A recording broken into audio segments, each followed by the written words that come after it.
So, simple harmonic motion. It's a lovely bit of classical mechanics after all the excitement of wave-particle duality and quantum physics and things like that. This is good, honest physics.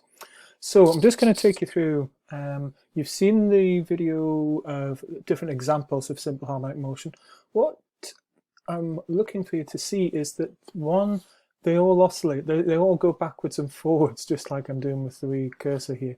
And it's all due to the restoring force, where the force is proportional to a negative displacement, and there's this equilibrium point. So for instance, with the elastic band, if you pull the elastic band out from where it's normally centered, it's harder to pull it when it's further out. So that's the force being proportional. And the negative displacement means that it's always trying to get back to that. So you pull in one direction, it's trying to go back in the other direction.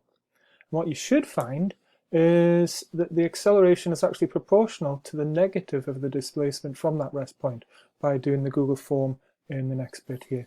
So just to show you some of the examples of simple harmonic motion, apart from the ones in the video, a loudspeaker cone that vibrates backwards and forwards with simple harmonic motion. If you hang a mass on a spring, but like I did with the tub of screen cleaner on the end of the bungee cord, a floating mass like the glass in the bucket, and the pendulum, what you did with your G-by swinging a pendulum with small swings is actually simple harmonic motion.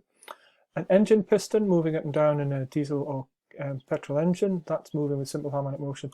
And if you have liquid going between two tubes in a manometer or a U-tube, that does that, as well as a trolley bouncing backwards and forwards between two springs.